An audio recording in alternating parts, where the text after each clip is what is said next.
আজ থেকে প্রায় 2 মাস আগে আমি Redmi 12 এই ফোনটাতে HyperOS এর আপডেটটা দিছি। অনেক সময় কোনো আপডেট দেওয়ার পর ভালো লাগলেও কিছুদিন পর ওই আপডেটের আসল রূপ দেখা যায়। তাই 2 মাস পর Redmi 12 এই HyperOS কিরকম পারফরমেন্স দেখাচ্ছে এবং এই ডিভাইসে HyperOS এর সুবিধা ও অসুবিধাগুলো আপনাদের সাথে শেয়ার করব। আপনার একটা লাইক বা সাবস্ক্রাইবের ফলে আমরা নতুন ভিডিও বানানোর মোটিভ খুঁজে পাই। তাই যারা এখনো চ্যানেলটাকে সাবস্ক্রাইব করেন নাই, please use your super finger and hit the subscribe button.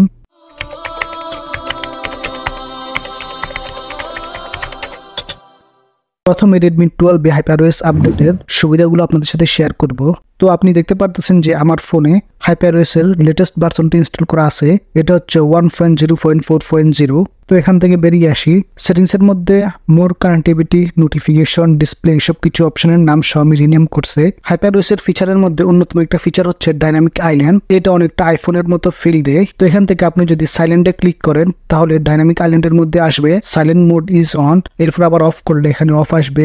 এখান থেকে DND-টাকে অন অফ করলেও এটা সেম ভাবেই আসবে। মোবাইলটাকে যদি আপনি চার্জে লাগান সেক্ষেত্রে আপনি এখানে ডাইনামিক আইল্যান্ডের মধ্যে দেখতে পারবেন। তো এটা আমার কাছে খুব ভালো লাগছে। আপনার কাছে কেমন লাগছে সেটা অবশ্যই আমাকে কমেন্টে জানাবেন। তো এরপর আমরা এখান থেকে ক্যামেরা সেকশনে যাব। ক্যামেরাটা মোটামুটি আগের মতোই মনে হচ্ছে, আগে থেকে কিছুটা হয়তো অপটিমাইজ করছে তারা। আমরা এখান থেকে কন্ট্রোল সেন্টারে আসি। তো কন্ট্রোল সেন্টারটা আপনারা দেখতে পারতেছেন যে ওল্ড ভার্সনেই আছে। তো এটার আসলে নিউ ভার্সন দিছে কিনা তো সেটা আমরা সামনে দেখব। তো ভিডিওটা আপনি কন্টিনিউ করতে থাকেন। তো এখানে উপরে ডান দিকে দেখা যাচ্ছে যে ক্যামেরা আইকন, লোকেশন আইকন এবং এরপরে ক্যামেরা এটা লিখে আছে। তো এর মানে হচ্ছে আমাদের ক্যামেরা অ্যাপসটাই ক্যামেরা এবং লোকেশন এই দুইটার অ্যাক্সেস নিছে।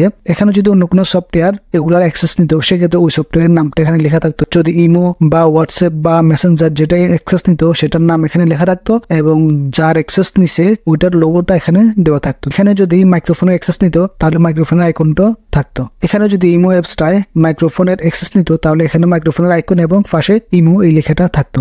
এই ফিচারটা কিন্তু আমার কাছে বেশ ভালো লাগছে, কেননা এর ফলে আপনি বুঝতে পারবেন যে আপনার কোন সফটওয়্যারটা কিসের অ্যাক্সেস নিচ্ছে। এখান থেকে আপনি সহজে সেটা বুঝতে পারবেন। তো এরপর আমরা এখান থেকে যদি এখন লোকেশনটাকে অফ করে দিই তাহলে এখানে আপনি দেখতে পারবেন যে আমাদের লোকেশনের আইকনটা এখান থেকে চলে গেছে। তার মানে হচ্ছে আমাদের ক্যামেরা অ্যাপসটা এখন শুধুমাত্র ক্যামেরার অ্যাক্সেস নিছে। তো এখন আমরা সেটিংসে আসি। সেটিংস থেকে মোর কানেক্টিভিটি অপশনস এটাতে আসি। তো এখানে মোটামুটি তেমন কোনো চেঞ্জেস আমি দেখতে পারতেছি না, মোটামুটি আগের মতোই দেখা যাচ্ছে। তো এখান থেকে আমি ব্যাক করি। তো এরপর আমরা আসবো লক স্ক্রিনে। তো লক স্ক্রিনটাও আগের মতোই আছে, এখানে নতুন কোনো অপশান অ্যাড করে নাই। এরপর আমরা এখান থেকে আসবো নোটিফিকেশন অ্যান্ড স্ট্যাটাস বাড়িটাতে। তো এখান থেকে আমরা নিচের দিকে আসি। তো নিচের দিকে আসার পর দেখতে পারতেছি যে খুবই দুঃখজনক ব্যাপার, Xiaomi এখানে কন্ট্রোল সেন্টারের কোনো অপশন রাখে নাই। তার মানে আমাদেরকে ওল্ড ভার্সনের কন্ট্রোল সেন্টারটাকে ইউজ করতে হবে। আমাদের যে নিউ ভার্সনের কন্ট্রোল সেন্টার আছে ওইটা Xiaomi Redmi 12 দেয় নাই। তো আমার এটা হচ্ছে গ্লোবাল ভেরিয়েন্ট, এই কারণে এটাতে পাই নাই। আপনারটা যদি ইন্ডিয়ান ভেরিয়েন্ট হয় সেক্ষেত্রে আপনি এখানে নতুন কন্ট্রোল সেন্টারের অপশনটা পেয়ে যাবেন। তো আপনার মোবাইলটা ইন্ডিয়ান ভেরিয়েন্ট নাকি গ্লোবাল ভেরিয়েন্ট সেটা কিভাবে চেক করবেন? তো সেটা চেক করার জন্য অ্যাবাউট ফোনে চলে যাবেন।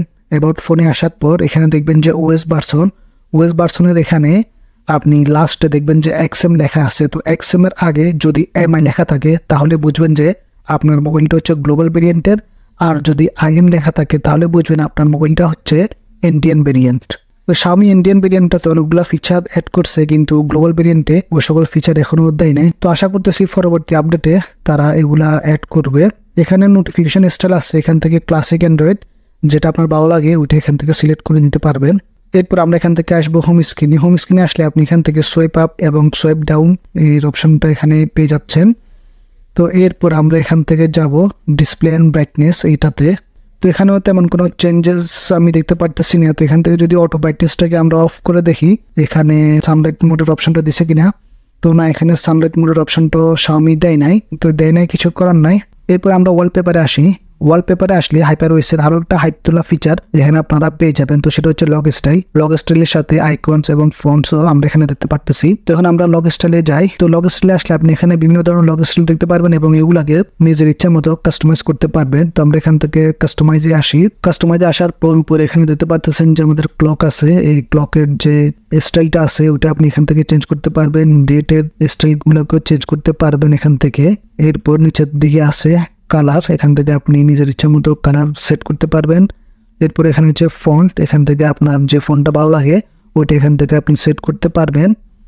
এখানে আছে ফিল্টার, এখান থেকে আপনি ফিল্টার ইউজ করতে পারবেন। এরপর এখানে মেট এফেক্ট আছে, আপনি চাইলে মেট এফেক্ট ইউজ করতে পারেন এবং এগুলোর সাথে আপনি চাইলে ওয়ালপেপারটাকে এখান থেকেই চেঞ্জ করতে পারবেন। তো এটা হচ্ছে ফুলি কাস্টমাইজেবল, আপনার ইচ্ছা মতো আপনি এটাকে কাস্টমাইজ করে নিতে পারেন। এখান থেকে ব্যাক করি, এরপর এখানে আছে আইকনস। তো আইকনসে আসলে আপনি এখান থেকে আইকন সাইজগুলোকে ছোট বড় করতে পারবেন এবং এটার নিচে আছে ব্যাকগ্রাউন্ড কালার, এগুলোর ব্যাকগ্রাউন্ড কালারকে চেঞ্জ করতে পারবেন। তবে সবগুলো আইকনের ব্যাকগ্রাউন্ড কালার চেঞ্জ হবে না, যে সকল অ্যাপসগুলো গুগলের ওই সকল অ্যাপসের শুধু ব্যাকগ্রাউন্ডটা চেঞ্জ হবে, অন্যগুলো চেঞ্জ হবে না।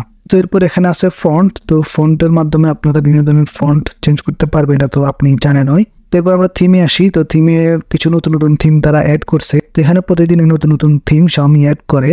তো এরপর আমরা এখান থেকে আসবো ব্যাটারি সেকশনে। তো ব্যাটারি সেকশনে আসলে আপনি এখানে দেখতে পারবেন যে ব্যাটারির পুরো ইন্টারফেসটা তারা চেঞ্জ করে ফেলছে। তো এখানে প্রথমে আছে কারেন্ট মোড, এখানে যে আমাদের 3টা মোড আছে ওই 3টা মোডটাকে এটার ভিতরে ঢুকিয়ে দিচ্ছে, ব্যালেন্স, ব্যাটারি সেভার এবং আল্ট্রা ব্যাটারি সেভার, এই 3টা মোডটাকে একসাথে এখানে দিয়ে দিচ্ছে। এরপর নিচে আছে ব্যাটারি প্রোটেকশন। এখানে আসলে আপনি টেম্পারেচার এবং নাম্বার অফ চার্জ টুডে এটা এখানে দেখতে পারবেন, যেটা আগেও ছিল। তো এরপর যদি আমরা এখান থেকে এডিশনাল ফিচারে আসি, এডিশনাল ফিচারেও তেমন কোনো চেঞ্জেস নাই। তো এখানে তারা ব্যাটারি সেকশনটাকে নতুন একটা লুক দিছে, আগের থেকে স্মুথ করছে, পারফরমেন্সটা বেটার করছে, এটাই নতুন কোনো অপশন এখানে অ্যাড করে নাই। এরপর আমরা এখান থেকে আসবো এডিশনাল সেটিংসে। এডিশনাল সেটিংসে আসার পর আমরা ফ্লোটিং উইন্ডোতে আসি। তো ফ্লোটিং উইন্ডো থেকে আসার পর সাইডবারতে আসে, এখানে সাইডবারটাকে আমরা অলওয়েজ শো দিয়ে সাইডবারটাকে আনি, দেখি ফ্লোটিং উইন্ডোগুলো কীরকম কাজ করে। তো এখান থেকে আমরা এখন একটা ফ্লোটিং উইন্ডো নিলাম, এখান থেকে ক্যালকুলেটরটা নিছি। এরপর আমরা আরেকটা ফ্লোটিং উইন্ডো নিব, এই যে দেখুন একসাথে দুটো ফ্লোটিং উইন্ডো এখানে কাজ করতেছে। তো ফ্লোটিং উইন্ডোটা কিন্তু আমার কাছে খুবই স্মুথ লাগছে, খুব ভালোভাবে এগুলো ইউজ করতে পারতেছি, কোনো সমস্যা হচ্ছে না, খুব ভালোভাবে এটা কাজ করতেছে। এরপর আমরা এখান থেকে মেমোরি এক্সটেনশনে আসি। তো এখানে আসলে আপনি দেখতে পারবেন যে সর্বোচ্চ 6 জিবি পর্যন্ত ভার্চুয়াল র্যামের সাপোর্ট। আমার এই ডিভাইসটা হচ্ছে 664 জিবির, তো এই কারণে আমি এখানে 6 জিবি ভার্চুয়াল র্যাম পাচ্ছি। আপনারটা যদি 60 জিবি হয় তাহলে হয়তো আপনি 4 জিবির সাপোর্ট এখান থেকে পেতে পারেন। এরপর আমরা ফাইল ম্যানেজারে আসি। ফাইল ম্যানেজারের লুক তারা সম্পূর্ণ চেঞ্জ করে ফেলছে। তো এই লুকটা কিন্তু আমার কাছে বেশ ভালো লাগছে, আশা করি এটা আপনার কাছে ভালো লাগবে। এখন সিকিউরিটি অ্যাপসটাতে আসি। এখানে আসলে আপনি দেখতে পারবেন যে এটা ইন্টারফেসটাকেও তারা অনেকটাই চেঞ্জ করছে। এখান থেকে নিচের দিকে আসলে পপুলার ফিচার্স নামে নতুন একটা সেকশন পেয়ে যাবেন। এখানে যদি আপনি ক্লিক করেন আপনাকে ইন্ডিভিজুয়ালি ওই অ্যাপসটাকে ইন্ডিকেট করে একেবারে হাইলাইট করে এখানে দেখিয়ে দিবে। তো এটা কিন্তু আমার কাছে বেশ ভালোই লাগছে, এটার পারফরমেন্স আগের থেকে অনেকটাই বেটার করছে। এরপর আমরা ওয়েদারে আসলে এটার ইন্টারফেসে আমরা কিছুটা চেঞ্জেস দেখতে পাচ্ছি। এছাড়া আরও যে সকল অ্যাপস আছে calculator, clock, recorder, scanner, MI remote, এই সকল অ্যাপসের পারফরমেন্সও তারা আগের থেকে ইনক্রিজ করছে। তো হাইপারওয়েসের মোটামুটি এই সকল সুবিধা আমরা রেডমি 12 দেখতে পাই। এখন আমরা রেডমি 12 হাইপারওয়েসের আপডেটের ফলে যে সকল অসুবিধার সম্মুখীন হয়েছি সেগুলো আপনাদের সাথে শেয়ার করবো। হাইপারওয়েস আপডেট দেওয়ার পর আপনি যদি পাওয়ার বাটন চাপ দিয়ে মোবাইলটাকে অফ বা রিবুট করতে চান সেক্ষেত্রে কিন্তু আপনি পারবেন না, এখানে গুগল অ্যাসিস্ট্যান্টের এই অপশনটা চলে আসবে। তো এটা কিন্তু সবার সাথে হয় না, তো আপনি এটাকে কিভাবে ঠিক করবেন সেটা আমি আপনাদেরকে বলে দিচ্ছি। তো সেই জন্য আপনি এখান থেকে সেটিংসে আসবেন, এখান থেকে আসবেন এডিশনাল সেটিংসে, এখান থেকে আপনি গেস্টার শর্টকাটস এই অপশনটাতে আসবেন। আসার পর এখানে উপরে দেখতে পারবেন যে লঞ্চ গুগল অ্যাসিস্ট্যান্ট, এই অপশনটাতে আসবেন। এখানে আসলে দেখতে পারবেন যে এটা অন করা আছে, তো এখান থেকে আপনি জাস্ট এটাকে অফ করে দিবেন। অফ করে দেওয়ার পর আপনি যখন ফায়ার বাটনের চাপ দিবেন তখন দেখবেন যে গুগল অ্যাসিস্ট্যান্টের ওই অপশনটা আসতেছে, এখানে পাওয়ার অফ এবং রিবোটের অপশনগুলো এখানে আসতেছে। হাইপারওয়েস আপডেট দেওয়ার ফলে আপনি আরও একটা সমস্যার সম্মুখীন হবেন। তো সেটা হচ্ছে ইউটিউবে আমরা যখন কোনো ভিডিও প্লে করি তখন আমরা ভিডিও টুলবক্সের মাধ্যমে স্ক্রিনটাকে অফ করে দিতে পারতাম, যার ফলে ব্যাকগ্রাউন্ডে ওই ভিডিওটা প্লে হতো। তো ওই ফিচারটা কিন্তু আপনি আর পাবেন না যদি হাইপারওয়েসের আপডেটটা দিয়ে দেন। এটা কিন্তু মূলত হাইপারওয়েসের সমস্যা না, এটা হচ্ছে সিকিউরিটি অ্যাপসের সমস্যা। কারণ এখানে আমরা যখন হাইপারওয়েসটাকে আপডেট দিই তখন সিকিউরিটি অ্যাপসটাও অটোমেটিক আপডেট হয়ে যায়। তো এই কারণে আমাদের এই অপশনটা এখান থেকে মিসিং হয়ে যায়, এটা আসলে সিকিউরিটি অ্যাপসের সমস্যা। তো এটা হচ্ছে ইউটিউবের একটি প্রিমিয়াম ফিচার।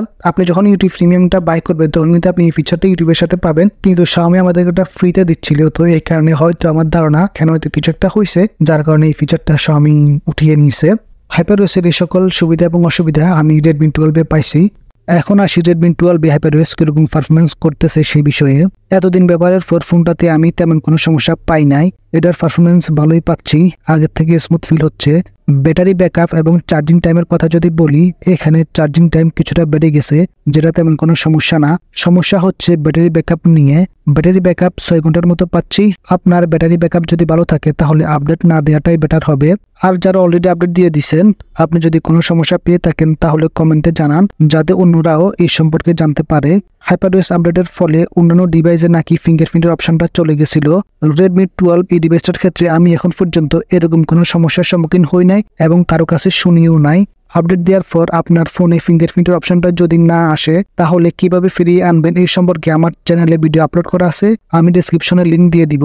রেডমি 12 সম্পর্কিত আরো কোনো আপডেট আসলে সেটা আমি আপনাদেরকে জানিয়ে দিব, সেজন্য চ্যানেলটাকে সাবস্ক্রাইব করে পাশে থাকা বেল আইকনটাতে ক্লিক করে অল করে দিন। ভিডিওটা ভালো লাগলে অবশ্যই একটা লাইক দিবেন, আপনার বন্ধুদের সাথে শেয়ার করবেন। আজকে এই পর্যন্তই, দেখা হবে নেক্সট কোনো ভিডিওতে। সেই পর্যন্ত ভালো থাকুন, সুস্থ থাকুন আর টেক বিষয়ে থাকুন।